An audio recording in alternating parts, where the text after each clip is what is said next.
সে পাত্র ভালো, রং যদিও বেজায় কালো, তার উপরে মুখের গড়ন অনেকটা ঠিক পেঁচার মতন। বিদ্যে বুদ্ধি বলছি মশাই, ধন্যী ছেলের অধ্যাবসায়। 19টি বার ম্যাট্রিক এসে ঘায়েল হয়ে থামলো শেষে।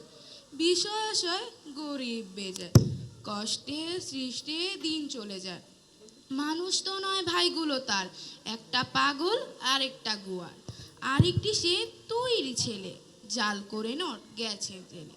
কনিষ্ঠটি তবলা বাজায়, যাত্রা দলে 5 টাকা পায়।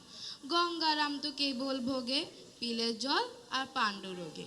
কিন্তু তারা উচ্চ ঘর, কংসরাজের বংশধর। শ্যামলাহিনী বনগ্রামে কি যেন হয় গঙ্গারামের, যা হোক এবার পাত্র পেলে। এমন কি আর মন্দ ছেলে। সকলকে ধন্যবাদ। হ্যালো, ধন্যবাদ। এ পর্যায়ে